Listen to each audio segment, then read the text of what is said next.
Bueno, cumpliendo con este pequeño descanso, ¿cierto? De 15 minutos, vamos entonces con la segunda parte de esta temática. Espero que alcanzamos a ver todo lo que tenemos que ver, porque la verdad es que es bastante extenso. Comenzamos con, les voy a compartir un material, vamos a ver el periodo de entreguerras, ¿ya? Se denomina el periodo de entreguerras el periodo que está situado entre 1918 y el año 1939, que como ya habíamos dicho, ¿cierto? Es cuando se inicia la Segunda Guerra Mundial. ¿Cuáles son los aspectos centrales de este lapso, de estos 20 años? Bueno, estos 20 años son bastante interesantes de estudiar. Para la gente que le gusta la historia es un periodo muy entretenido de estudiar. Ocurren diversos fenómenos. Vamos a tener en Estados Unidos vamos a tener un periodo que se conoce con el nombre de los felices 20. También se habla de los locos 20, los felices años 20 o los locos años 20, que es la época del Charleston, de la música sincopada, aparece el jazz, entre otras cosas. Tenemos también la crisis del 29, el famoso crack de la bolsa, ¿cierto? Ocurrido en 1929. Y en Europa tenemos, no tenemos años muy felices en Europa. La verdad es que en Europa tenemos años de intento de reconstrucción. No nos olvidemos que con la Primera Guerra Mundial Europa quedó literalmente en el suelo. Y lo que se generó en Europa fue fundamentalmente durante los años 20 un gran endeudamiento respecto de Estados Unidos, ¿ya? En Europa vamos a tener, en Italia particularmente, en los años 20 vamos a tener el surgimiento del fascismo y en los años y en Alemania vamos a tener el surgimiento del nazismo. ¿Ah? Ideologías que van a llevar y que van a, de una u otra manera, a ser causa fundamental para comprender el por qué se llega a la Segunda Guerra Mundial. ¿Ya? Ahora bien, vamos a hablar entonces primero de los felices 20. ¿Por qué se habla de los locos 20? ¿Por qué hablamos de los felices años 20? Fundamentalmente hablamos de los locos 20 porque es un periodo de optimismo. Estados Unidos y los inmigrantes que habían llegado a Estados Unidos, ¿cierto? Están muy contentos, muy felices, ganaron la Primera Guerra Mundial, son la primera superpotencia y la industria norteamericana está produciendo una enorme variedad de bienes que van desde aviones, automóviles a batidoras, los primeros refrigeradores, etcétera, etcétera, etcétera. Tenemos entonces que la industria norteamericana crece producto de que literalmente no tiene competencia.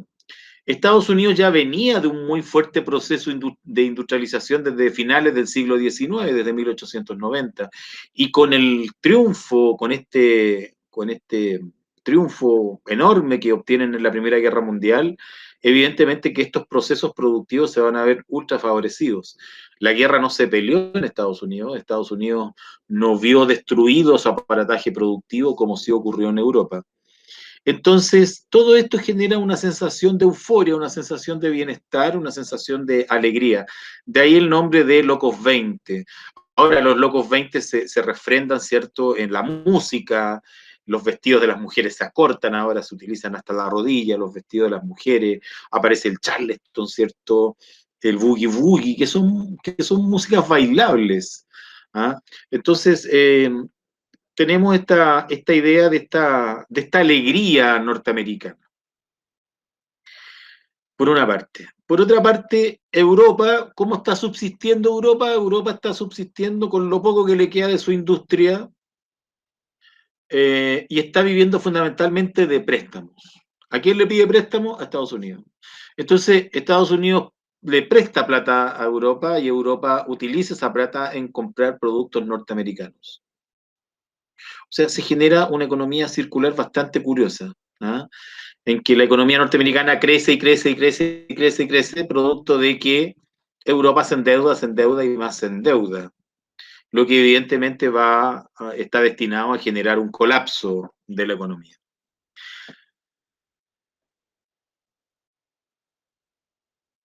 La Sociedad de las Naciones y Alemania en particular, que se sentía bastante pasada a llevar, ¿cierto?, por la manera en la cual había terminado la Primera Guerra Mundial, van a, van a generar una sensación, particularmente la Sociedad de las Naciones, genera la sensación que no va a haber otra gran guerra, que el mundo necesita paz.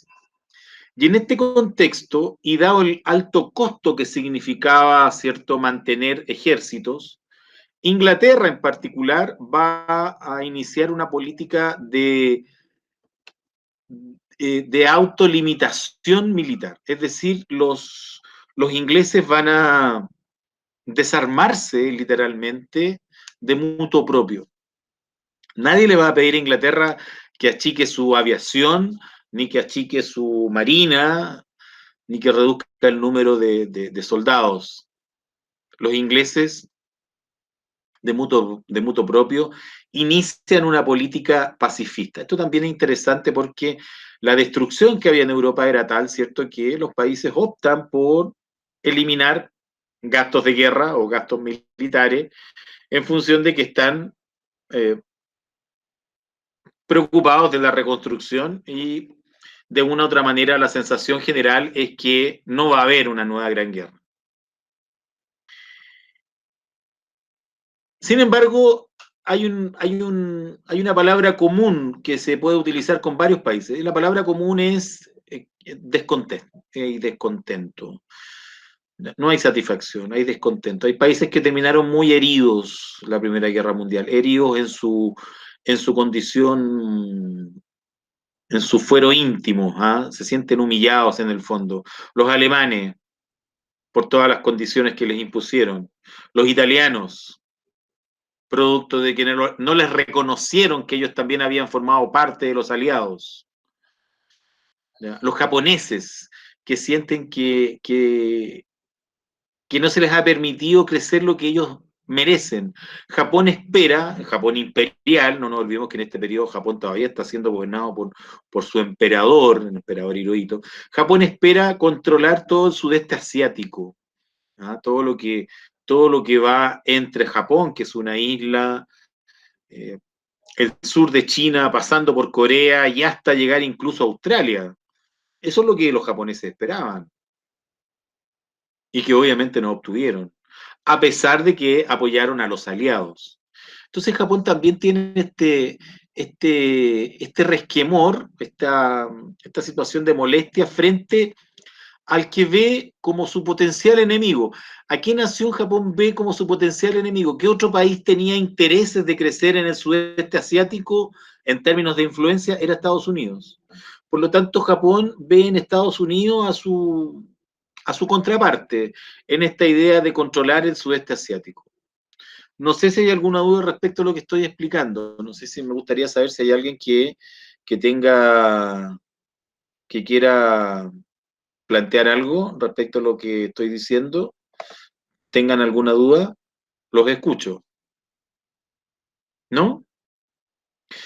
Reiteramos entonces. Tenemos entonces este periodo de entreguerras con los locos 20 en Estados Unidos que están produciendo, que están ganando plata, superpotencia, etcétera, etcétera.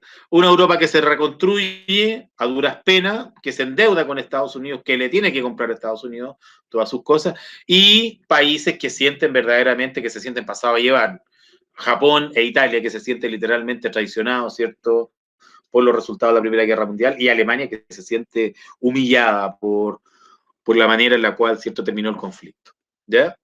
Entonces, en este contexto, ¿cierto?, vamos a, vamos a ir entendiendo que se mueve este periodo de entreguerras. ¿Ya? Bueno,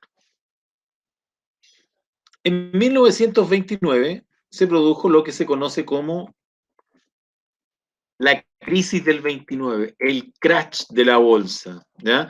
El crash de la bolsa ocurrió en octubre de 1929.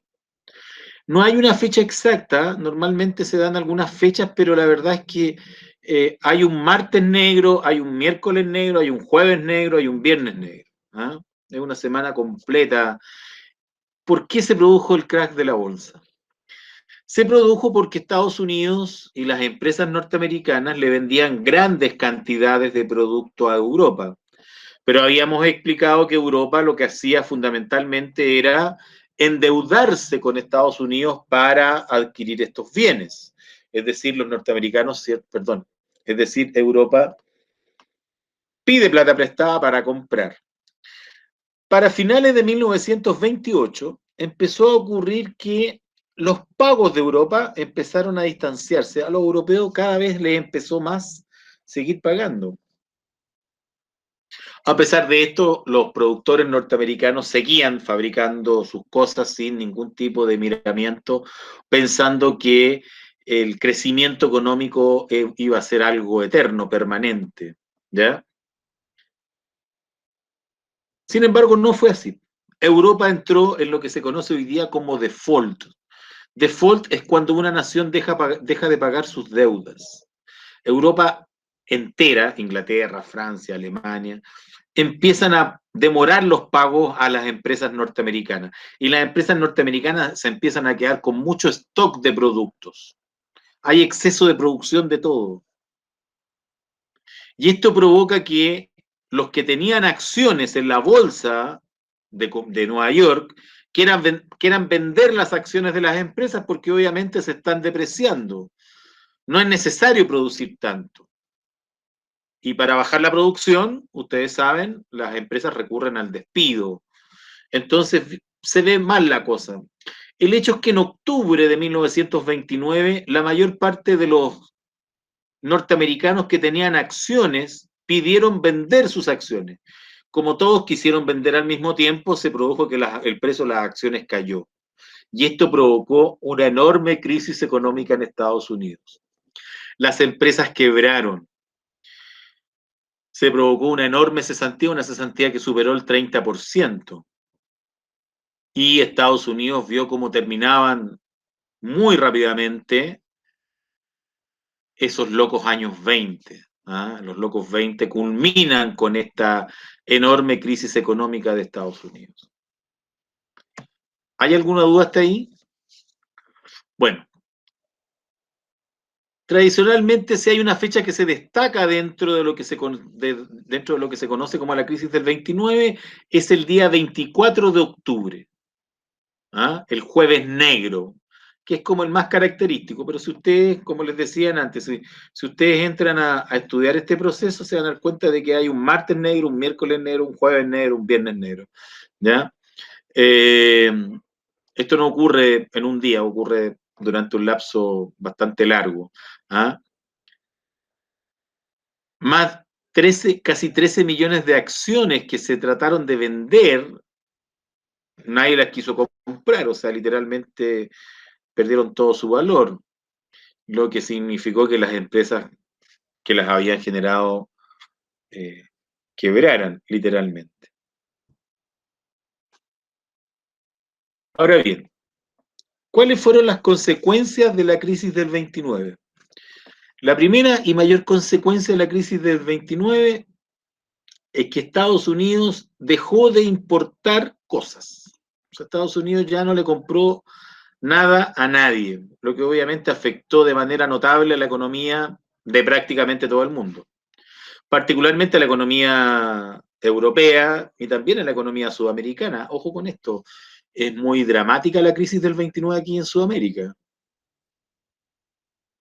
En Chile es considerado hasta el día de hoy como el segundo país más afectado en el mundo por la crisis del 29.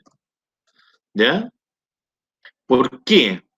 Porque en el año 26, 27 llegaron muchos inversionistas norteamericanos a nuestro país y cuando vino la crisis del 29, estos inversionistas norteamericanos sacaron toda su plata de Chile y aquí se produjo una crisis enorme que comenzó en el año 30, no empezó exactamente al mismo tiempo, no empezó aquí en octubre del 29, pero sí empezó en 1930 y votó al gobierno de Carlos Ibáñez del Campo, entre paréntesis, que gobernaba en ese minuto. No sé si hay alguien que quiera preguntar algo, ¿tienen alguna duda? ¿Entienden lo que son las acciones?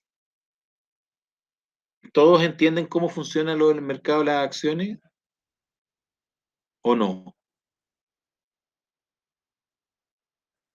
¿No pierda la oportunidad de preguntar? ¿No? Perfecto. Seguimos entonces.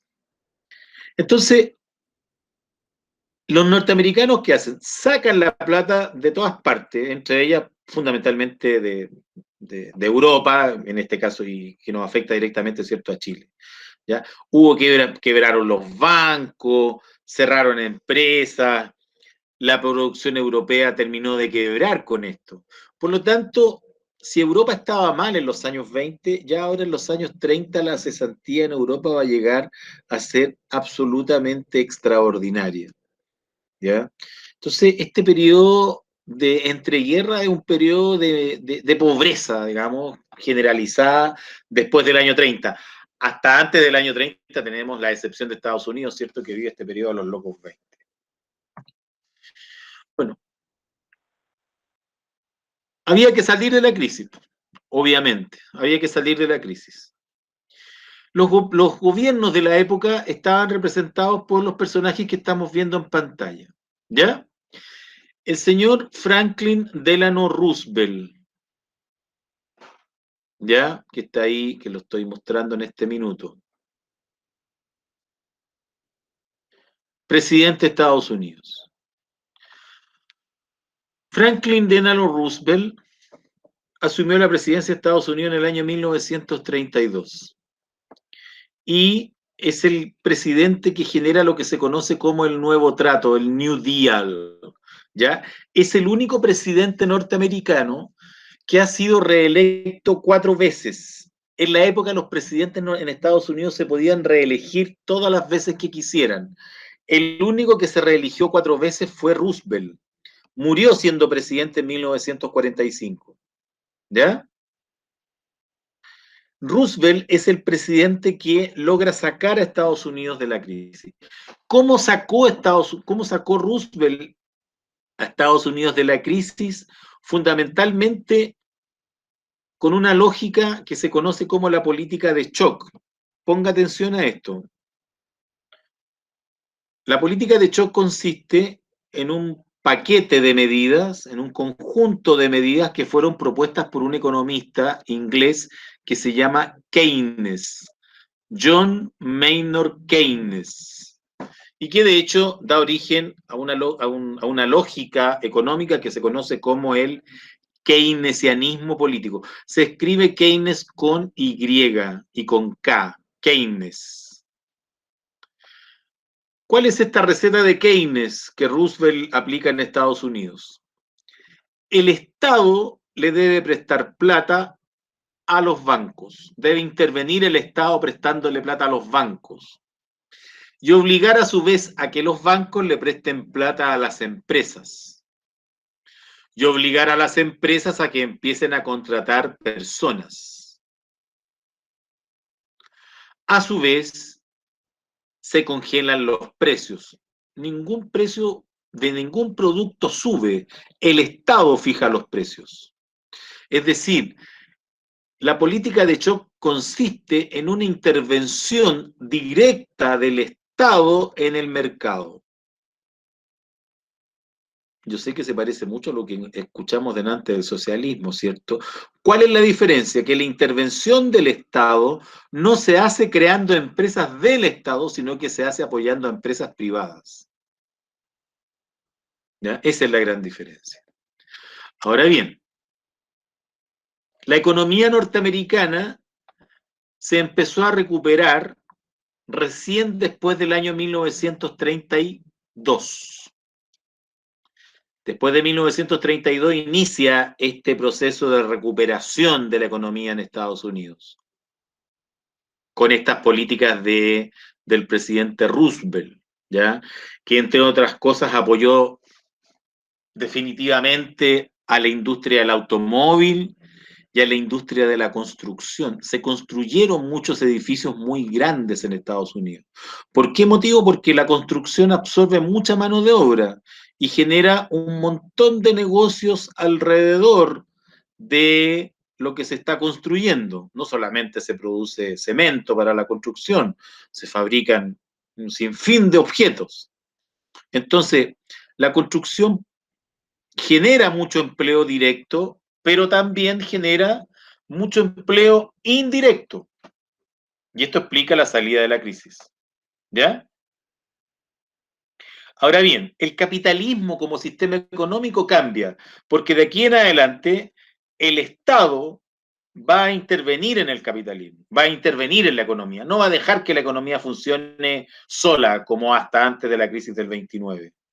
¿Ah? Se produce un capitalismo entonces en que el Estado asume un rol productivo bastante más grande. Ahora bien, tenemos estos otros dos personajes, estos tres personajes que están aquí. Estos tres personajes que están aquí abajo son los tres dictadores del periodo de entreguerras. ¿Ah?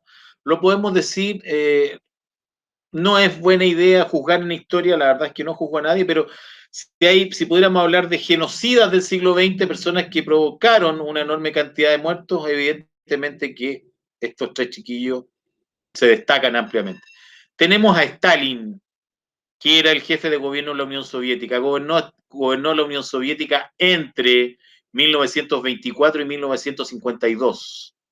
¿Ah? No nos olvidemos que la Unión Soviética, en sistema socialista, el único partido político que existía era el Partido Comunista de la Unión Soviética. Y Stalin gobernó como un dictador, evidentemente. Ahora, lo terrible que hace Stalin en la Unión Soviética es que se le acusa de haber ejecutado alrededor de entre 7 y 10 millones de personas. Por lo tanto, es un genocida. Ya gobierna con mano de hierro y provoca la muerte de un montón de sus compatriotas. Curiosamente, muchos de los compatriotas que él manda a asesinar o que terminan asesinados son integrantes del Partido Comunista. ¿Ya?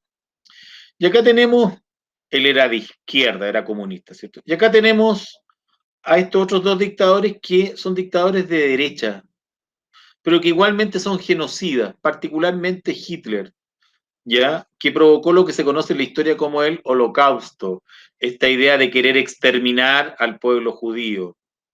Y Mussolini, ¿cierto? Padre del fascismo italiano, ¿ya? Que también es un partido totalitario y que viola los derechos humanos. Vamos a hablar entonces del fascismo y del nazismo, ¿ya? Si no entienden algo, por favor, me preguntan, ¿ya?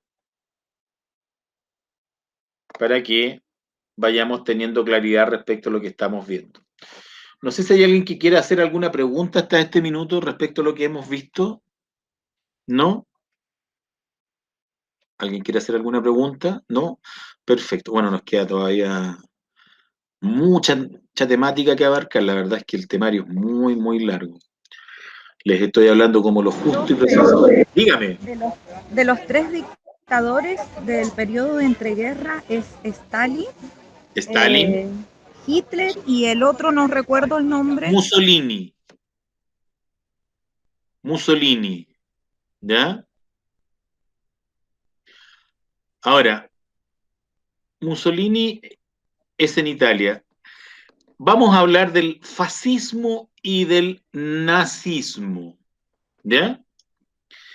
El fascismo es una ideología creada en Italia por un señor que se llamaba Benito Mussolini. ¿De qué se trata el nazismo? El nazismo es una ideología ultranacionalista. Es decir, Mussolini desarrolla la idea que Italia es un país superior porque son los herederos naturales del Imperio Romano. Y adopta una serie de formas propias del Imperio Romano, como el saludo, como el águila imperial, y de hecho adopta el nombre fascis. La fascis era un hacha, es un hacha, que tiene doble filo, doble cara. No sé si me entienden lo que les estoy diciendo. ¿Cierto? Si uno ve un hacha, la hacha tiene filo, tiene una sola cara. La fascis tiene doble cara. Es como Es como las lanzas que ocupan los guardias papales, ¿no? Esa arma era un símbolo del poder del antiguo rey en Roma. Rey, ni siquiera emperador, rey romano, que es cuando se fundó Roma, ¿ya? Y se llamaba fascis. Fascis en italiano, se escribe fascis. Nosotros en castellano la C la pronunciamos como S, ¿cierto? Si se combina con una I, suena fascis. En italiano la C suena siempre como CH, por lo tanto se habla de fascis. El fascismo italiano adopta el nombre de este objeto. ¿De qué se trata este fascismo italiano? El fascismo italiano se trata de lo siguiente. La idea es que exista un solo partido político con un líder que lo manda todo. Las elecciones solo se desarrollan dentro de ese partido político. Ahora, económicamente, este partido político promueve a los grandes empresarios. Entonces, existe la empresa privada de grandes empresas, ¿ya? Y a su vez, el fascismo se encarga, negocia con estas grandes empresas para que las condiciones laborales de sus trabajadores sean relativamente buenas, ¿ya? De hecho, promueve que los empleados se sientan dueños del espacio en el cual trabajan.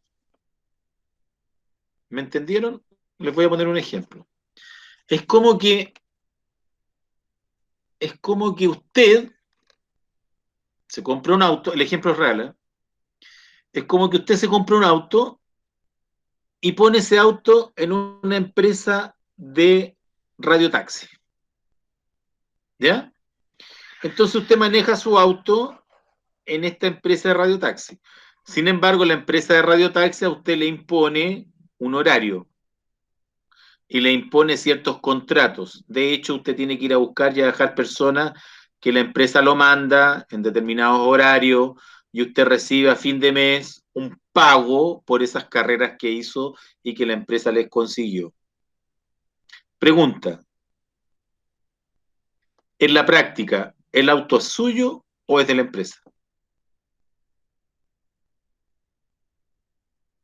Los escucho.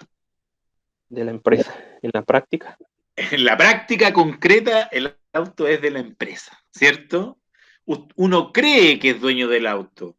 ¿Ah? Los papeles dicen que el auto tiene un propietario, pero en la práctica el que dispone de los horarios y de las carreras que hace ese auto es una empresa. Por lo tanto, se genera la ilusión que el trabajador es dueño e independiente, cuando en realidad depende de un capitalista mayor, de una empresa mayor. ¿Sí? A ese sistema económico se le denomina cooperativismo. ¿Les quedó claro? Y es muy común hoy día. El cooperativismo no ha desaparecido, al contrario. El ejemplo que acabo de poner es bastante real y concreto. Lo mismo podríamos decir, por ejemplo, de las personas que, perdón, Emir, lo escucho. Yo soy venezolano, hoy ¿Ya? seguramente se dan cuenta por mi acento. ¿Ya? Con el gobierno chavista se implementó mucho esta cuestión, total fracaso en todos los ejemplos.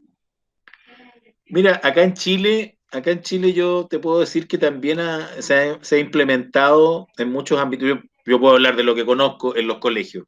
La BIN trató de hacer esto en los colegios de Las Condes, entregarle los colegios a los profesores para que los profesores los manejaran, y fue un fracaso absoluto. Eh, el cooperativismo genera una falsa sensación, la sensación de que la persona es independiente, cuando en realidad lo que se está potenciando es el gran capital. Lo único que pasa con lo único que, o lo que más beneficia al capitalismo, a la gran empresa, es que este trabajador que se cree dueño, que se cree independiente, deja de ser carga social de la empresa. Es decir, la empresa no te paga eh, por salud, ni te paga cierto dinero para jubilar, ni te paga AFP. Entonces tú prestas servicio a la empresa. Y tu preocupación social, valga la redundancia, te pasa a ser tu propia preocupación social. ¿Ya? Es un tema ahí que en Chile está pendiente, ¿eh? Pero bueno, lo vamos a dejar ahí. Ahora bien, el fascismo italiano entonces económicamente actúa en esta lógica. Ahora, ¿qué pasa con las organizaciones de trabajadores? Las organizaciones de trabajadores, hablemos puntualmente de los sindicatos dentro del fascismo, tienen que estar sintonizadas con el líder. El fascismo no admite oposición, el opositor termina muerto. Es decir, o se está con el gobierno y con el sistema, o se es visto como un enemigo y se es eliminado. Por lo tanto, el fascismo italiano opera como un gobierno totalitario. ¿Les quedó claro hasta ahí? Bueno, era tan grande la crisis económica que había en Italia después de la Primera Guerra Mundial que Mussolini, con un discurso ultranacionalista, diciéndole a los italianos que él los iba a convertir en la máxima potencia de la tierra, que era el sitial que Italia merecía porque, como ya les dije, eran herederos del Imperio Romano, el imperio más grande en la historia de la humanidad. Entonces ellos eran los llamados a ser la primera potencia a nivel global. Imponen esta idea y Mussolini se convierte en un gobernante, en un tirano. Empieza a gobernar solo Italia y con el apoyo de las grandes empresas italianas, de una u otra manera, Italia comienza a militarizarse. Otra característica de este Estado totalitario es que es un Estado militarista, en el que interesa mucho todo lo que tiene que ver con los rituales, con los desfiles, con los uniformes, con los saludos, con los símbolos. ¿Ah? El dictador quiere estar presente en todas partes, es omnipresente. ¿Ya? ¿Les queda claro hasta ahí? La diferencia de Mussolini con Hitler es que Mussolini llegó al poder en 1922.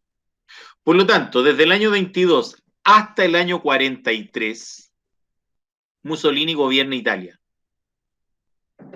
Y evidentemente va a llevar a Italia a involucrarse en esta Segunda Guerra Mundial que vamos a ver dentro de un ratito, espero. Ahora bien, viene Hitler. ¿Qué ocurrió en Alemania?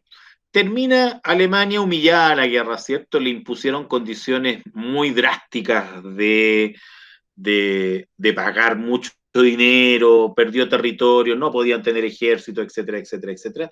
Y los soldados alemanes que volvieron a la patria sentían que habían sido traicionados. Muchos de ellos vieron morir a todos sus amigos. Muchos de ellos vieron morir a mucha gente conocida y vieron cómo la economía alemana se hundía, cómo esta Alemania que le disputaba a Inglaterra ser la primera superpotencia mundial caía en desgracia. Y en este contexto, en esta lógica, surge el fascismo, el nazismo italiano. La palabra nazi es una sigla para denominar al Partido Nacional Socialista Obrero Alemán. Nazi es una sigla que está en alemán, que proviene del alemán. ¿Ya? Hitler creó el Partido Nacional Socialista Alemán en el año 1920. Lo creó en una chopería. Miren qué simpático. Junto con 6 personas más. Eran 7. 7 personas, 7 excombatientes de la Primera Guerra Mundial. La diferencia es que Hitler era un poco mayor. Hitler había nacido en el año 1889. Entonces, en 1920, perdón, bien digo, había nacido en 1889. Tenía 29 años cuando crea el partido nazi. Es un tipo de un hablar muy elocuente, de un discurso muy estudiado, en el que plantea que Alemania ha sido traicionada. ¿Traicionada por quién? Por la clase política. Traicionada por los judíos, que son una minoría millonaria que hay en Alemania. Entonces, él plantea que Alemania tiene que recuperar su sitial dentro de las naciones del mundo. ¿Ya? Para darle un tinte alemán ultranacionalista y demostrar todos los superiores que son los alemanes al resto, Hitler resalta todo lo que es la cultura alemana, hasta en detalles bastante curiosos, ¿eh? Hasta en la cerveza que tomaban. Tomaban una cerveza que se llama Löwenbräu. Löwenbräu es una cerveza alemana que se fabrica desde finales de la Edad Media en Alemania, una empresa muy antigua, ¿ya? Hasta en eso. Desarrolla todo, imita cosas, ¿ah? Toma como símbolo la suástica. La suástica es esta cruz retorcida, ¿ya? Que es un símbolo que viene de las antiguas, de la antigua cultura germana, ¿ah? Y que representa los elementos, los 4 elementos. Representa el aire, el agua, el fuego y la tierra, ¿ya? Si ustedes se fijan en la simbología nazi, la suástica está siempre puesta en diagonal, como girando, y de hecho está puesta sobre un círculo. Eso tiene que ver con una lógica de tener una visión circular de la realidad. Lo que hoy es aire, mañana será agua. Lo que hoy es agua, mañana será tierra. Y así. ¿Ah? Van cambiando los elementos, van circulando. Desde este punto de vista, entonces, el nazismo recoge supuestas tradiciones propias de la Alemania y las exalta. Hitler va desarrollando entonces una ideología que se basa en la siguiente lógica. Se basa en la lógica de que los alemanes son superiores, de que tienen un enemigo interno, que son los judíos, a los cuales hay que eliminar, literalmente, y propone una solución muy similar a la de Mussolini. El nazismo propone apoyarse en el gran empresariado y que los trabajadores, valga la redundancia, trabajen de acuerdo a lo que el gobierno o el nazismo impone. Trabajen codo a codo con los dueños de las empresas. De ahí a que el nazismo sea una doctrina muy popular entre los grandes empresarios. El nazismo y el fascismo van a ser muy populares entre los grandes empresarios. Es sorprendente cuando uno se entera, por ejemplo, que uno de los financistas que tuvo el nazismo fue Henry Ford, la empresa norteamericana de autos. Ford financió al nazismo.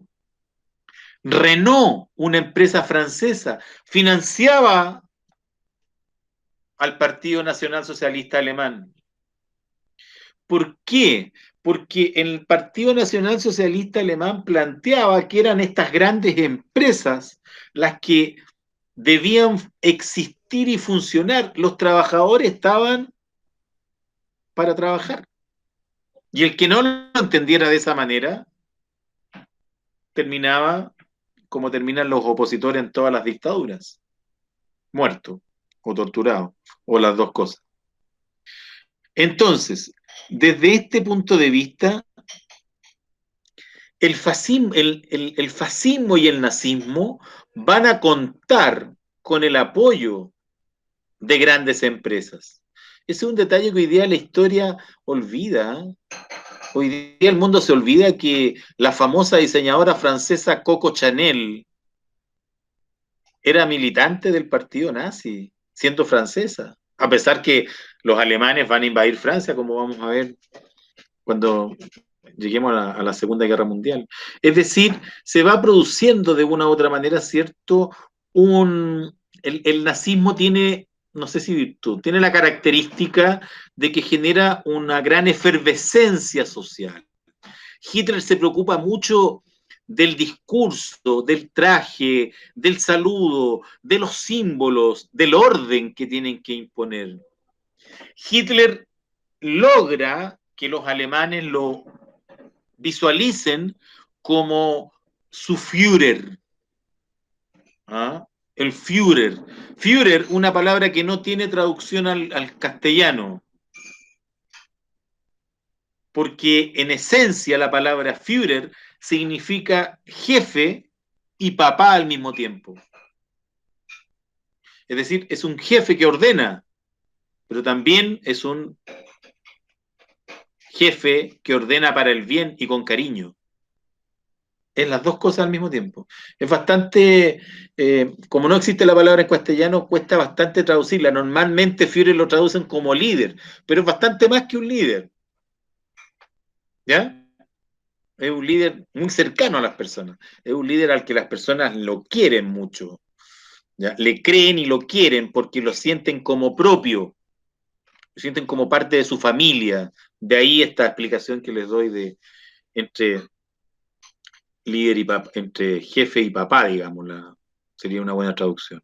Ahora, a diferencia de Mussolini, Hitler llegó al poder en el año 1933, ganando elecciones democráticas. Hitler logra ganar elecciones. ¿Ah? Había estado preso en 1922, da un golpe de Estado con sus amigos, que ya no eran 7, sino que eran bastante más. Todos ex militares de la Primera Guerra Mundial intentan tomarse el poder, les va mal, Hitler termina preso, está preso durante casi 2 años. Y en esos 2 años Hitler escribió un libro donde se habla de las bases del nazismo. La gran diferencia que tiene el nazismo con el fascismo es que el nazismo es ideológico. ¿Qué significa esto? Que el nazismo tiene una idea escrita en forma teórica. Hay un libro sobre el nazismo que se llama Mein Kampf. En castellano se llama Mi lucha. En cambio, el fascismo no, el fascismo es acomodaticio, se acomoda a cualquier circunstancia. De hecho, Mussolini lo dice en algunos discursos. Los fascistas podemos parecer democráticos, los fascistas podemos parecer cualquier cosa, lo que le importa al fascismo es llegar al poder. Hitler, por el contrario, se declara nazi y declara una ideología. Es antijudío y profundamente anticomunista. Hitler declara su odio más absoluto por la Unión Soviética. Y esto explica por qué ocurre lo siguiente. Desde que Hitler asumió el poder en 1933 como canciller de Alemania, Alemania vuelve a producir aviones de guerra y armas. ¿Qué habíamos dicho respecto de eso cuando vimos la Primera Guerra Mundial? Alemania estaba sometido a no tener ejército, a no tener armas. Exactamente, ¿cierto? Sin embargo, estamos diciendo que ahora Alemania vuelve a tener armas, vuelve a fabricar armas. ¿A quién se le ocurre por qué Estados Unidos, Inglaterra y Francia y este señor Franklin Roosevelt permitieron que Hitler volviera a fabricar armas? Les voy a explicar por qué lo dejaron. ¿Por qué hicieron la vista gorda, como se dice comúnmente? ¿Ah? ¿Por qué miraron para el lado cuando Hitler no estaba cumpliendo con lo que decían los tratados de Versalles? Los únicos que lo acusaban eran los franceses. Los franceses decían, miren, este tipo está fabricando armas, porque claro, para Francia, Alemania era un problema, porque tienen frontera común y no se quieren nada. Bueno, la razón es que se esperaba que Hitler, y el discurso de Hitler, como era tan anticomunista, se esperaba que Hitler declarara una guerra, pero esa guerra se la iba a declarar a Stalin. Hitler iba a ser el que le iba a hacer el favor al mundo de terminar con el comunismo soviético. Esa era la razón. ¿Ah? Hitler era visto, y de hecho así lo declara Winston Churchill, que era el jefe de gobierno inglés. Churchill en sus memorias dice, todos esperábamos que Hitler, que era visto como un loco fanático, le hiciera el favor al mundo, le declarara la guerra al comunismo y terminara con el comunismo soviético. De ahí a que la Sociedad de las Naciones permita este hecho.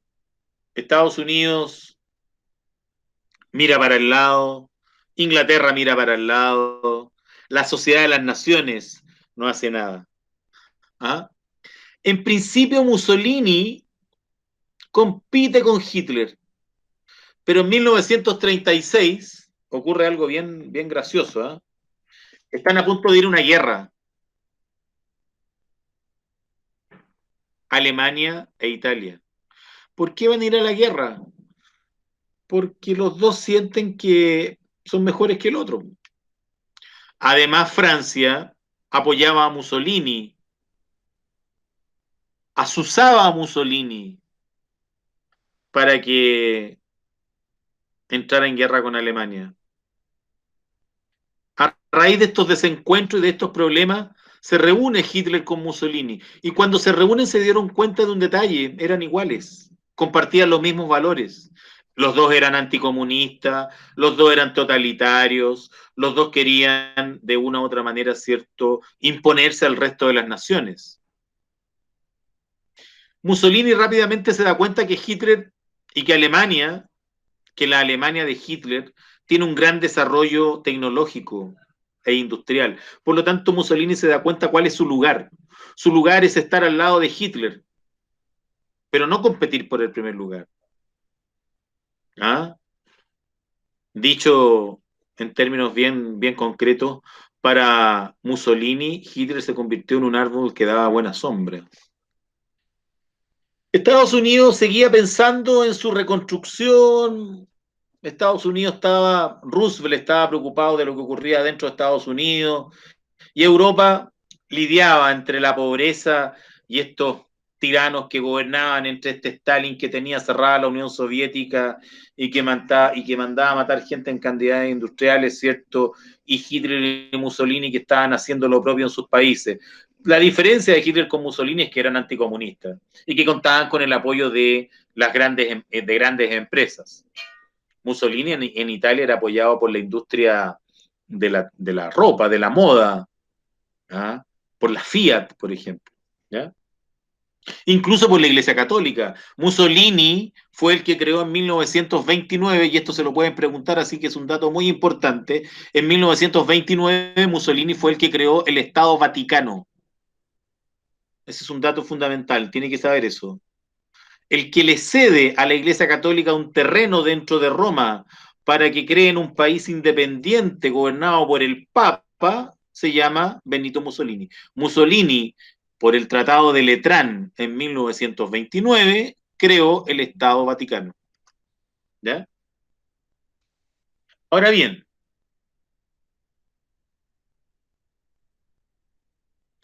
los italianos entonces tienen el fascismo, que tiene esas características. Desconfían de la democracia,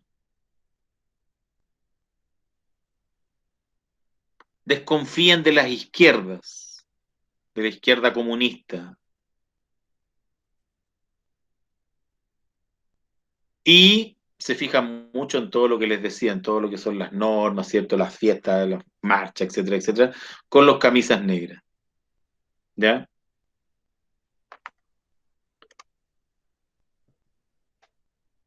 Hitler, lo mismo, en Alemania. Su discurso anticomunista lo hace muy popular entre la élite industrial. De hecho, prácticamente ningún gran empresario europeo dejó de mandarle plata a Hitler. Y este es un hecho de la causa. para controlar mejor a la población, crearon la Gestapo. Bueno, en el año 1934, perdón, Hitler empieza a cumplir con su palabra y en un día que se llama la noche de los cuchillos largos, la noche de los cristales rotos. A ver, primero, en la noche de los cuchillos largos, 1934, Hitler mandó a matar a más de 6.000, él mandó a matar a más de 6.000 militantes del partido nazi. ¿Escuchó bien? Más de 6.000 militantes del propio partido nazi.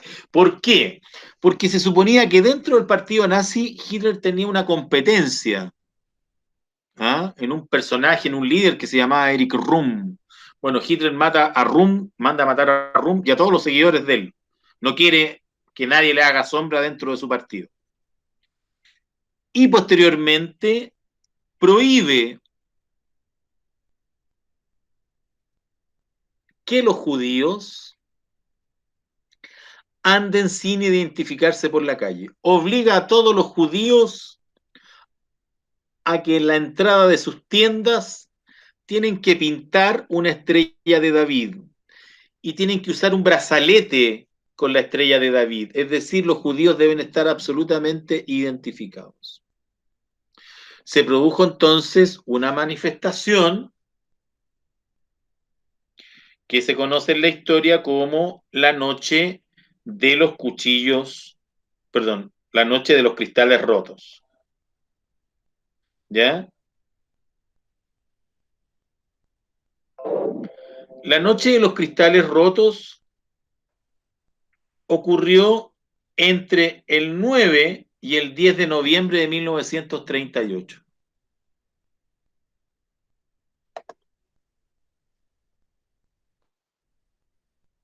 ¿Qué ocurrió ese día? Manifestantes alemanes, simpatizantes del partido nazi, que para esa época eran más del 80% de la población alemana, salieron a destruir todas las tiendas y a quemar los libros, cualquier cosa que estuviera vinculada a los judíos.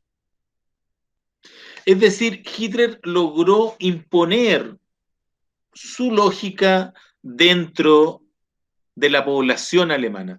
Esto es interesante porque cuando hablamos del nazismo nos olvidamos un poquito de esto. Siempre pensamos que Hitler era un loco y que estaba solo y que él hizo esto, hizo todo otro. No, Hitler contó el apoyo con millones, con el apoyo de millones de alemanes. Y no solamente de millones de alemanes, sino que de grandes industriales de toda Europa. ¿Ya? Así es que este tipo en el poder genera cierto esta idea. Bueno, ya hablamos de Stalin, ¿cierto? Y de toda su normativa, ¿cierto?, que significó la muerte de tantas personas. Ahora, ¿cuándo se inicia la Segunda Guerra Mundial? ¿Y por qué se inicia la Segunda Guerra Mundial?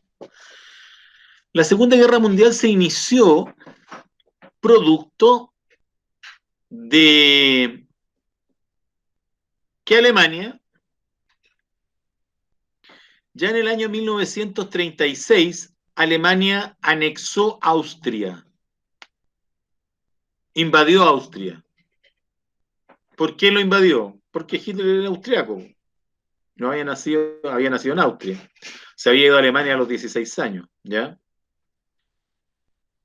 Y bueno, ¿qué dijo la Sociedad de las Naciones cuando Hitler anexó Austria? Nada, la Sociedad de las Naciones dijo, bueno, son alemanes, todos hablan alemán, así que qué mayores problemas van a haber. Está bien. Después, en 1937, Hitler se anexó un territorio que estaba en el sur de Checoslovaquia. ¿Ya? ¿Qué dijo la Sociedad de las Naciones? Nada, dijo, en realidad tiene razón Hitler, porque en ese territorio que ellos anexaron, de Checoslovaquia, también habían más de 400.000 alemanes viviendo, por lo tanto, y además que ese territorio había pertenecido a Alemania, por lo tanto, está bien que así lo hagan. O sea, la Sociedad de las Naciones y el mundo hace la vista gorda con Hitler. Mientras tanto, Hitler fabricaba barcos de guerra, aviones de guerra y llamaba a la conscripción obligatoria a los jóvenes a cumplir con el servicio militar. Todos esperaban entonces que Hitler, que se fortalecía enormemente, atacara a la Unión Soviética. Pero ¿qué ocurrió en agosto de 1939? En agosto de 1939, el ministro de Relaciones del Exterior de Hitler, un señor de apellido von Ribbentrop, con el ministro de Relaciones del Exterior de Stalin, un señor conocido como, bueno, su apellido oficial en la época era Molotov. Yo sé que el nombre le suena, ¿cierto? El cóctel Molotov, las bombas Molotov. Bueno, debe ser que se le asigna a él la invención de esta bomba. ¿Ah? Molotov y Ribbentrop, los dos ministros de Relaciones Exteriores, firmaron un pacto secreto de no agresión. Alemania y la Unión Soviética se declaraban la paz por los próximos 10 años. Y además, declaraban que Alemania, desde el lado occidental, podía invadir Polonia. Y Rusia, desde el lado oriental, podía invadir Polonia.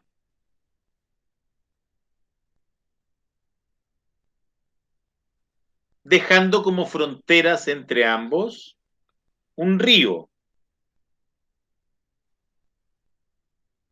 ¿Ya? Un punto de frontera.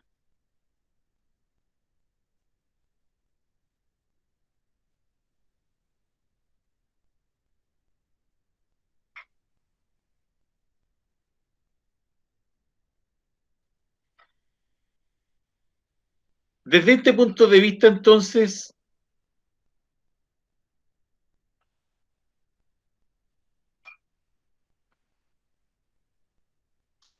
la frontera iba a quedar aproximadamente en lo que hoy día sería el río Oder, ¿ya?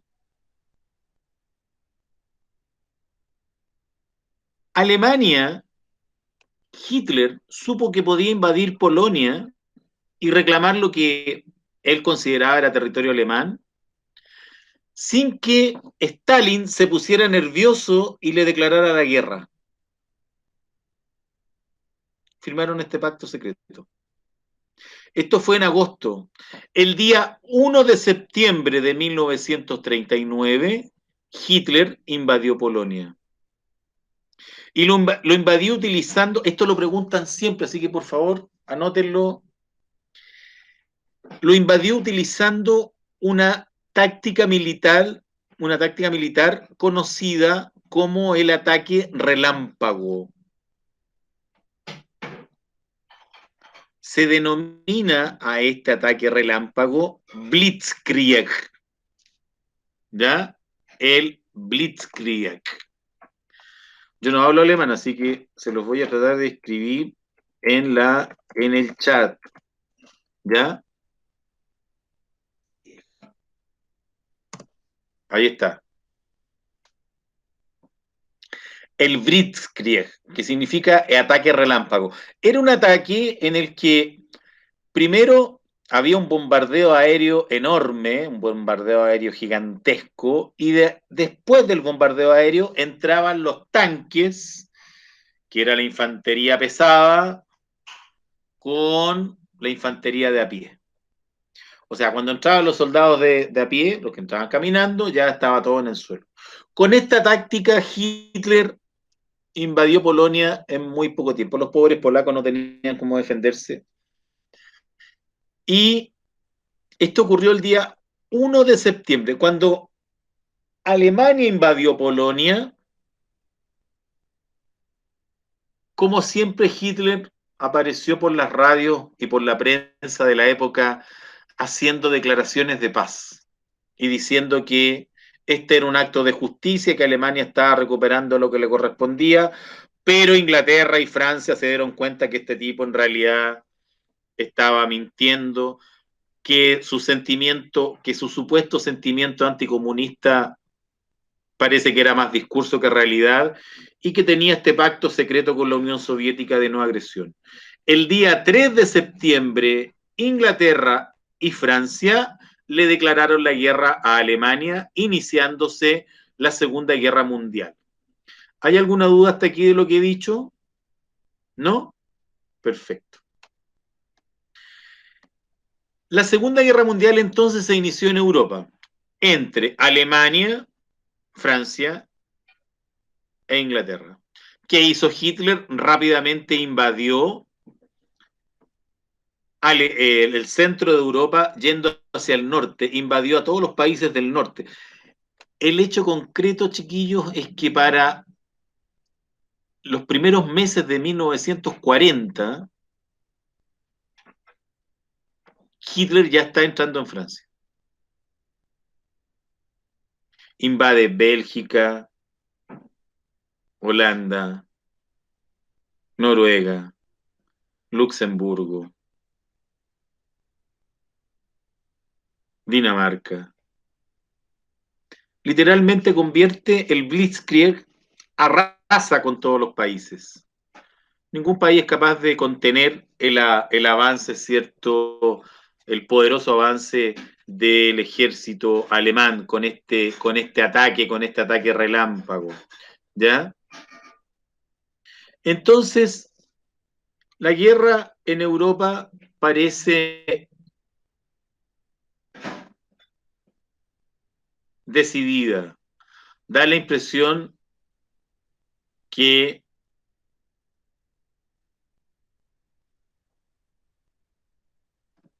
nadie puede contener el avance de Hitler. Imagínense que ustedes que el 14 de junio, casi como broma, recordemos que el 14 de julio es la Revolución Francesa, un mes antes de la Revolución Francesa, un mes antes de la celebración de un aniversario de la Revolución Francesa, el 14 de junio Hitler desfiló en París, ¿ya? Conquistó París. Entonces da la impresión que nadie contiene a Hitler. ¿Qué le falta por invadir? Inglaterra. ¿Ya? Para 1941 da la impresión que Hitler va desde Francia, se va a subir a distintos barcos y va a cruzar Inglaterra, ¿cierto?, con el ejército y va a desarrollar el Blitzkrieg sobre Londres, ¿ya? Sin embargo, en la práctica, esto nunca va a ocurrir. Hitler nunca intentó invadir Inglaterra. Se conformó con bombardear Londres. Se produjo lo que se conoce como la Batalla de Londres. La Batalla de Londres eran unos ataques enormes, militares, sobre la capital de Inglaterra y se desarrolló entre 1941 y 1944, prácticamente hasta el término de la guerra. Hitler estuvo bombardeando día tras día desde el aire Londres. Él pensó equivocadamente que bombardeando Londres desde el aire, estos bombardeos casi enfermizos sobre Londres, iba a lograr que los ingleses se rindieran. Es decir, lo que Hitler planteaba es que se iba a quebrar el espíritu inglés y que esto iba a significar, ¿cierto?, que la guerra terminara. Se equivocó, lo único que logró fue que los ingleses se enojaran. Y la verdad es que lo único que querían los ingleses era pelear en contra de los alemanes. ¿Ah? Eso en Europa. Por lo tanto, vamos a tener a Hitler dueño de Francia, dueño de toda Europa, ¿cierto? Pero en 1941 ocurren dos hechos casi inexplicables. Sin que mediara ninguna provocación, en 1941, a finales de 1941, Hitler le declara la guerra a la Unión Soviética. Da la impresión que se sentía tan seguro de haber conquistado Europa Occidental que pensó que no le iba a costar nada conquistar la Unión Soviética. Le declara la guerra a la Unión Soviética y abre un nuevo frente militar. Es decir, ya no solamente está en Occidente, sino que ahora también va a ir a combatir, ¿cierto?, contra la Unión Soviética, lo que le significó movilizar más de 600.000 soldados.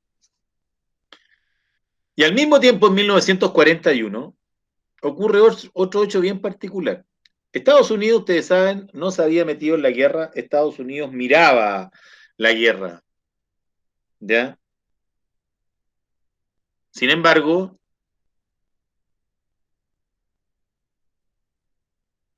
Estados Unidos tenía su propio problema con Japón. Acordémonos de lo que habíamos dicho de Japón en la primera parte de esta clase, ¿cierto? Japón quería conquistar el sudeste asiático y veía a Estados Unidos como su potencial enemigo, ¿ya? Ocurrió que Estados Unidos tenía gran parte de su flota en el sudeste asiático. Japón, el día 7 de diciembre de 1941, bombardeó a las naves militares que estaban en la bahía de Pearl Harbor. ¿Ya? Se produce el famoso ataque a Pearl Harbor. Estados Unidos y Japón entran en guerra. ¿Qué había ocurrido? Que en 1938 Hitler había firmado un pacto militar con Japón, que se llamaba el Pacto de Acero. También participaba de este pacto Italia. El eje Berlín-Roma-Tokio, desde 1938, el Pacto de Acero. Japón le declara la guerra a Estados Unidos. Y Hitler, haciendo honor a su palabra, le declara la guerra a Estados Unidos también. Es decir, en 1941, en diciembre de 1941, Hitler tiene dos nuevos enemigos, la Unión Soviética y Estados Unidos. Estados Unidos combate contra Japón en el Pacífico, pero al mismo tiempo envía casi 300.000 soldados a combatir a Europa. Lo que evidentemente va a marcar que este triunfo militar que estaba obteniendo Hitler empieza a cambiar. Para 1942, el principio del fin para Hitler comienza lentamente. Tiene sus últimos grandes triunfos. Para 1943, la guerra empieza, los territorios, el avance alemán es contenido y comienza a hacer retroceso. Los rusos lo contienen en Oriente y lo empiezan a hacer retroceder.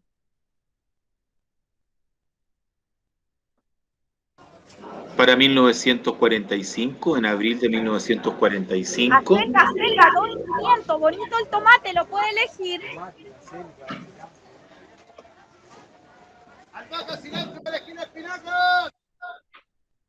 Ya. Para 1945, como les decía, rusos y norteamericanos llegan a Berlín. Es decir, en la Primera Guerra Mundial, ¿cierto? Vamos a tener un claro triunfador. Los aliados. Los aliados esta vez van a ser Francia, Inglaterra, Estados Unidos y Rusia. Aparte de un montón de otros países. Chile entró a la guerra, Chile le declaró la guerra durante el gobierno de don Juan Antonio Ríos. En 1942 Chile le declara la guerra a Alemania y pasa a apoyar simbólicamente a los aliados. Digo simbólicamente porque, salvo Brasil, Brasil es el único país latinoamericano que envió tropas en forma oficial a la Segunda Guerra Mundial. ¿Ya? Y Argentina se declaró neutral en el conflicto. Los demás países latinoamericanos, todos le declararon la guerra a Alemania, como lo hizo Chile. ¿Ya? Así que ahí hay un datito que yo sé que en una de esas les puede interesar. Bueno, cuando termina la Segunda Guerra Mundial, Alemania, el mundo va a cambiar. La Segunda Guerra Mundial decide el mundo, ¿cierto? Cambia el mundo. ¿Por qué? Porque si bien es cierto, Estados Unidos es el gran vencedor, porque en agosto del 45 Estados Unidos tiene y demuestra que tiene un poder que nadie más tiene, que es la bomba atómica, ¿cierto? La guerra con Japón, Japón siguió combatiendo, Alemania se rindió el 27 de abril de 1945. Para el 30 de abril de 1945 la guerra está oficialmente terminada en Europa. Pero Japón sigue combatiendo con Estados Unidos. Japón no ceja en su afán de combatir contra Estados Unidos y Estados Unidos en agosto de 1945 lanza las dos bombas atómicas, las famosas dos bombas atómicas, ¿cierto?, sobre las ciudades de Hiroshima y Nagasaki. Y se convierte en la única potencia nuclear de la Tierra. Y en este escenario termina la Segunda Guerra Mundial. ¿Ya? Europa de nuevo destruida, Alemania invadida por rusos y norteamericanos, y franceses y ingleses también, de Yapa, digamos. Japón destruido completamente y Estados Unidos dueño de la situación con bombas atómicas. ¿Cómo se ordena este mundo? Bueno, el mundo se ordena de la siguiente manera. Estados Unidos, Inglaterra, el presidente Roosevelt y Winston Churchill, los jefes de gobierno norteamericano e inglés respectivamente, se reúnen con Stalin en una reunión que se llama la Conferencia de Yalta, con Y, ¿ya? Y en la Conferencia de Yalta, Stalin logra algo absolutamente insospechado. Stalin logró que un tercio de Europa Oriental quedara bajo el dominio soviético. Ahora ya no va a ser solamente la Unión Soviética el país con gobierno comunista, sino que van a haber, aparte de la Unión Soviética, otros 6 países de Europa Oriental con gobiernos comunistas. Y a ese territorio que va a dominar la Unión Soviética se le llama países de la cortina de hierro. En 1946, Winston Churchill, ¿cierto?, los definió como los países de la cortina de hierro. Además de esto, esa es primera consecuencia. Entonces tenemos a la Unión Soviética con Europa, dominando Europa Oriental, ¿sí? Y ahí tenemos el sector socialista del mundo. Alemania, a su vez, quedó dividido en 4 zonas de ocupación. Una norteamericana, una soviética, una inglesa y una francesa. Franceses y norteamericanos rápidamente se dieron cuenta que, franceses e ingleses rápidamente se dieron cuenta que era muy caro mantenerse como países ocupantes de una tercera potencia, por lo tanto renuncian a sus territorios y se lo entregan a Estados Unidos. En la práctica Alemania queda dividida en 2. Alemania Oriental y Alemania Occidental. De esta división van a surgir 2 países en los años 60. La República Democrática Alemana, o RDA, bajo el dominio de la Unión Soviética, y la República Federal Alemana, o RFA, bajo el dominio político de Estados Unidos. Por lo tanto, Alemania va a estar dividida en 2 países, RDA y RFA. ¿Les quedó claro hasta ahí? ¿Hasta cuándo? Hasta que se produce lo que se conoce como la reunificación alemana. La reunificación alemana ocurrió a finales de los años 80, ¿ya? Exactamente se celebra la reunificación alemana el día 10 de diciembre de 1989.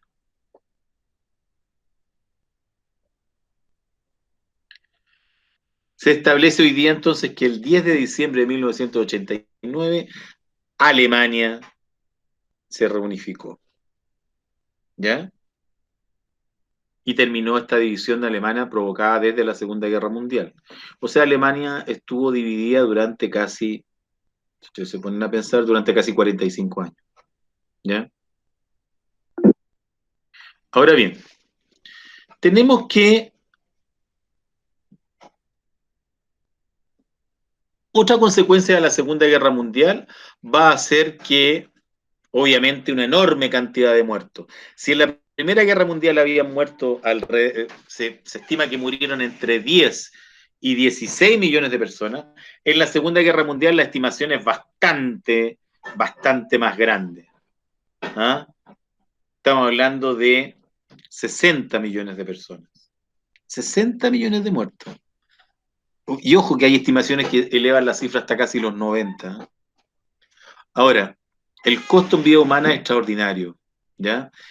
Y se reorganiza el mapa de Europa, entonces, ¿cierto? Tenemos esta reorganización del mapa de Europa y empiezan a haber dos polos. ¿Ah? Se produce lo que se conoce como el mundo bipolar. Un polo socialista, la Unión Soviética, y un polo capitalista liderado por Estados Unidos. En el año 1946 se creó la ONU, la Organización de las Naciones Unidas, que vino a reemplazar a la Sociedad de las Naciones. ¿Ya? La ONU entonces se va a convertir en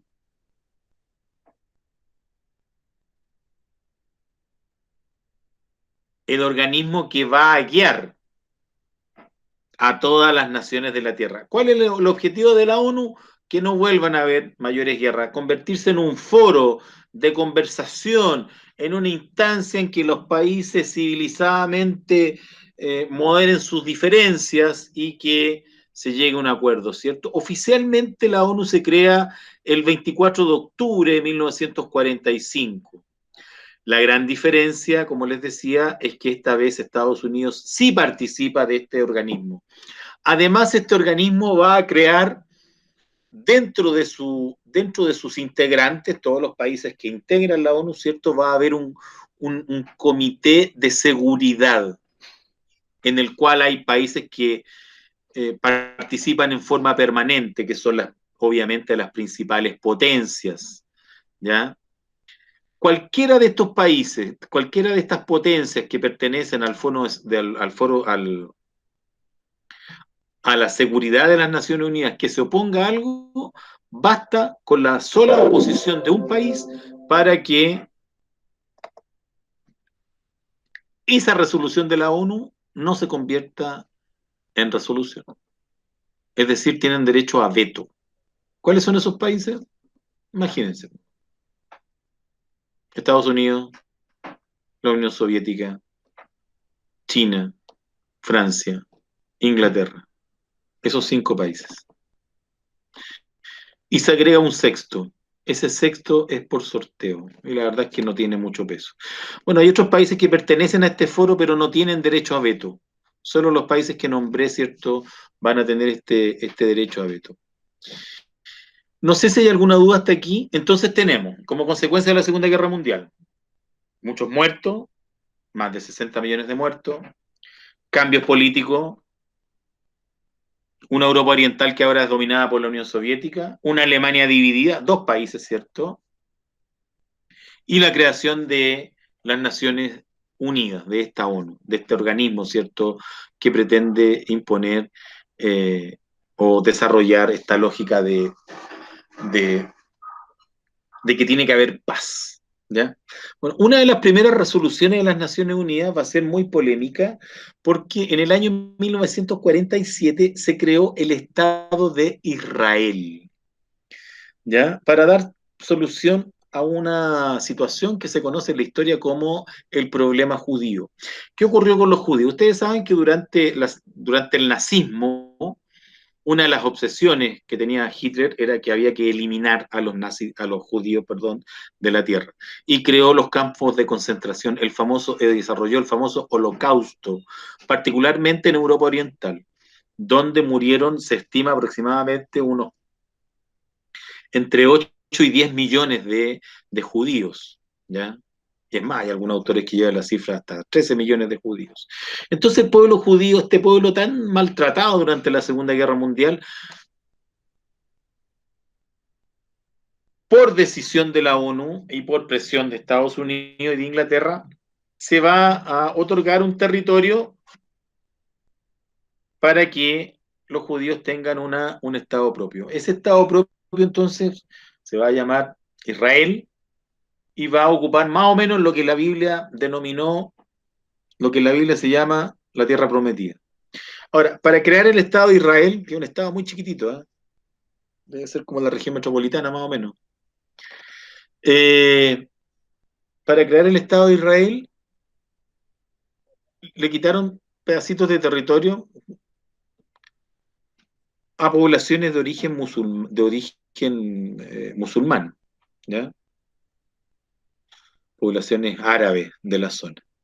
Y esto genera que Israel haya entrado en guerra con todos sus países vecinos y se haya convertido en un país militarizado, ¿ya? Con el apoyo, con el fuerte apoyo de Estados Unidos, donde la comunidad judía es muy, muy poderosa. La gran diferencia que tiene la derecha europea con la derecha norteamericana, que es un dato bien interesante para que entienda algunos procesos, es que la derecha norteamericana es pro-judía y la derecha europea es antijudía. Esa es la gran diferencia que tiene un nacionalista europeo respecto de un nacionalista norteamericano. El nacionalista norteamericano es pro-judío, el nacionalista europeo es antijudío. ¿Ya? Ahora bien, tenemos entonces este mundo bipolar. Y aquí nos vamos a referir ahora, en los minutos que nos quedan, al principal proceso que sigue a la Segunda Guerra Mundial, que es conocido como la Guerra Fría. ¿Ah? La Guerra Fría, War Cold, ¿ya? Como lo bautizó, eh, como lo bautizó un filósofo, un pensador de la época. ¿Ah? Título que después fue adoptado por un periodista. Un periodista escuchó hablar de este concepto y lo popularizó en la prensa norteamericana. El periodista que popularizó el término de Guerra Fría se llama Walter Lippmann. ¿Ya? Walter Lippmann es el que, no es el creador, pero es el que populariza el uso de este término, Guerra Fría. ¿A qué se refiere esta Guerra Fría? La Guerra Fría es una lucha ideológica entre el socialismo soviético y el capitalismo norteamericano. Las dos grandes superpotencias luchan por demostrar que son mejor que la otra. ¿Ya? Recordamos que cuando terminó la Segunda Guerra Mundial, Estados Unidos era la única potencia que tenía armas nucleares. Sin embargo, la Unión Soviética, para sorpresa de todo el mundo, en 1949, es decir, apenas 4 años después que Estados Unidos, logró desarrollar su propio armamento nuclear y empató la situación. Por lo tanto, ya un enfrentamiento militar entre la Unión Soviética y Estados Unidos ya no iba a ser una guerra cualquiera, iba a ser una guerra con armas nucleares. De ahí a que Einstein, el famoso físico, ¿cierto?, que estaba con vida en la época, dijera, no sé cómo se va a pelear la tercera guerra mundial, pero sí sé que la cuarta guerra mundial se va a pelear con palo y con piedras. Es decir, una tercera guerra mundial nuclear iba a retrotraer la civilización, ¿cierto?, a la era de las cavernas, ¿ya? La Guerra Fría, entonces, es este periodo que se inicia y que abarca desde 1949, 1946, dicen algunos autores, hasta el año 1991. ¿Qué ocurrió en 1991? En 1991 cayó la Unión Soviética, se produjo la caída de la Unión Soviética. Durante la Guerra Fría, Estados Unidos y la Unión Soviética compitieron militarmente y combatieron militarmente en forma indirecta. Nunca hubo enfrentamientos directos entre ambas potencias. ¿Ya? Se produce la Guerra de Corea en Asia. China, que se había convertido al comunismo en 1949 con el triunfo de la revolución de Mao, ¿ya? Apoya a Corea. Estados Unidos está ocupando Japón. Japón está al lado de Corea. Estados Unidos no quiere que avance el comunismo, va a contener el comunismo a Corea. 1949 hasta 1953, la guerra de Corea. Finalmente en 1953 se llega a un acuerdo.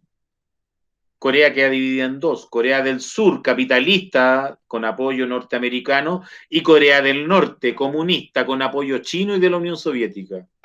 Hasta el día de hoy, ¿cierto? Existe esta división. Corea del Norte, Corea del Sur, 1953. ¿Qué otro hito, qué otro hecho importante nos marca la Guerra Fría? Tenemos la Guerra de Vietnam, en los años 60. Estados Unidos va a Vietnam a contener el avance comunista. Se desarrolla una teoría, la teoría del efecto dominó. Si Vietnam se hace comunista, toda Asia va a ser comunista. De ahí a que Estados Unidos intervenga en Vietnam, con más de 500.000 soldados. En principio pensaron que la intervención duraría un par de meses. Intervienen en 1964, desde enero de 1964. La guerra duró 9 años. ¿Ya? Ahora, ¿obtuvo lo que quería Estados Unidos en Vietnam? Sí lo obtuvo, porque logró contener el avance del comunismo en Vietnam. Asia no se hizo comunista. Sin embargo, el hecho que más cercano estuvo de provocar una guerra directa entre la Unión Soviética y Estados Unidos fue la instalación de misiles en Cuba, ¿ya? En un hecho que se conoce con el nombre de la crisis de los misiles en Cuba, ¿ya? La crisis de los misiles en Cuba ocurrió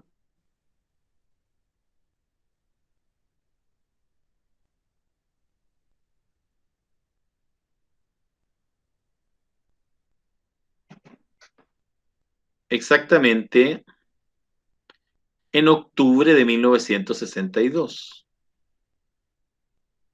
En octubre de 1962, naves espías norteamericanas descubrieron que en Cuba, donde había llegado al poder en 1959 Fidel Castro, ¿cierto? Y había decretado que Cuba era aliada soviética y se hacía comunista como la Unión Soviética, los soviéticos intentaron poner una base de misiles nucleares,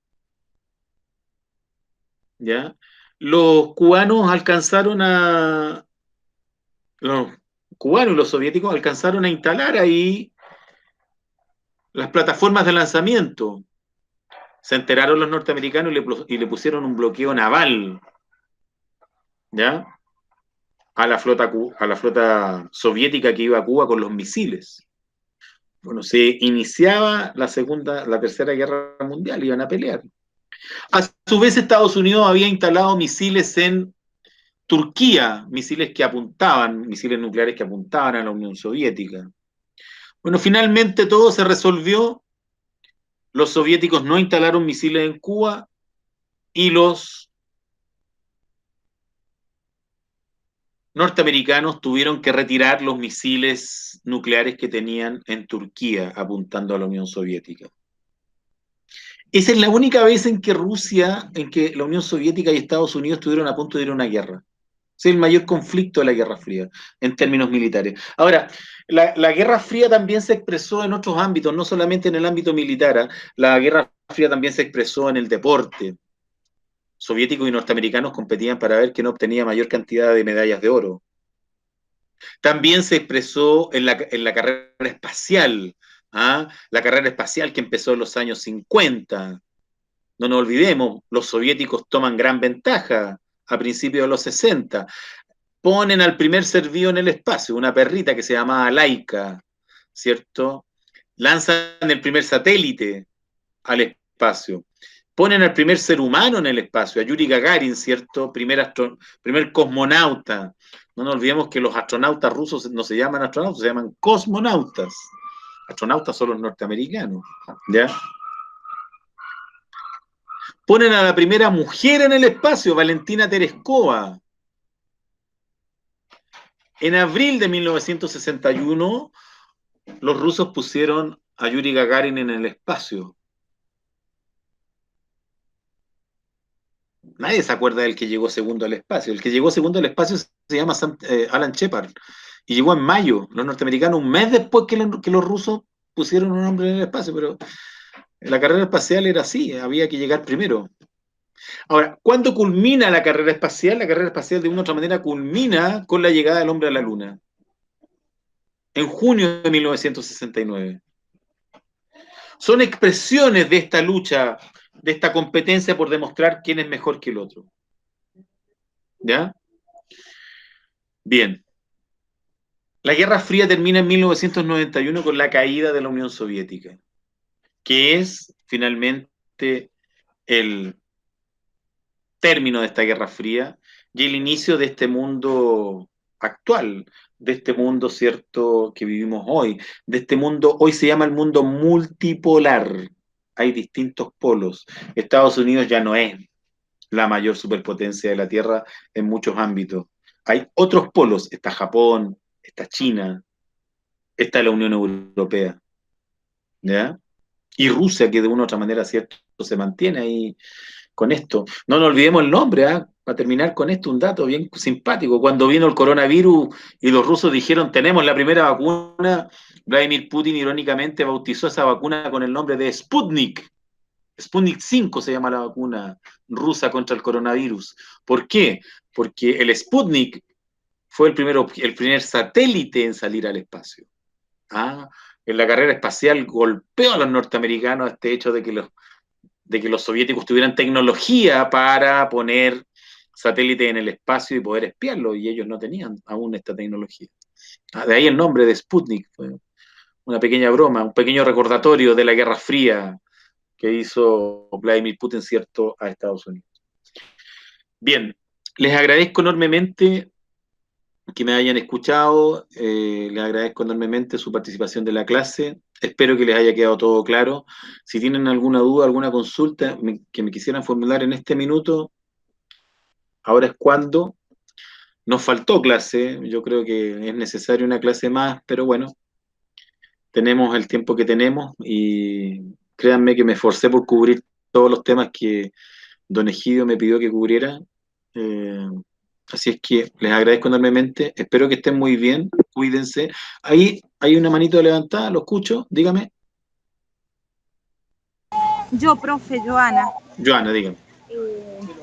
primero pedir disculpas porque se me activó el micrófono en un momento. Yo estoy trabajando en la feria ahora. Sí, sí, me di cuenta, Joana, no se preocupe. Disculpas No, a no mis se preocupe. compañeros y a usted. No, no se preocupe. Por favor. No, no se preocupe por eso, Joana. Bueno, y segundo, quería preguntar. En la Primera Guerra Mundial, entonces ¿Ya? el motivo principal, no sé si me quedó bien claro, que fue la muerte del príncipe Francisco Fernando I.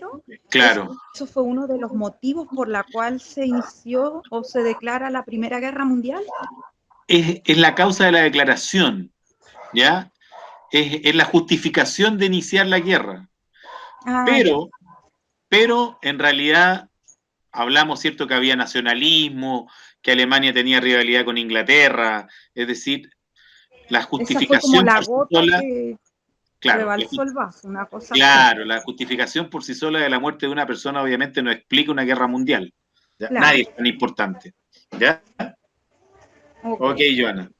Gracias y mil disculpas de nuevo. No, no se preocupe. Que tenga buen día. Bien, no sé si hay alguna otra consulta. No, perfecto. Dejamos la clase hasta acá entonces. Les agradezco nuevamente el haber participado. Que tengan muy buen fin de semana. Que les vaya muy bien. Ha sido un gusto para mí verdaderamente estar con ustedes. Que les vaya muy bien. Espero que les haya quedado todo muy claro. Adiós. Gracias, chao. Perdón, Emir, dígame, ¿qué quiere decir? Quería darle las gracias, profe. Fue muy interesante la clase. Me dio mucho gusto escucharle y participar de ella.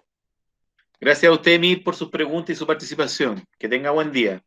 Igual para usted. Adiós.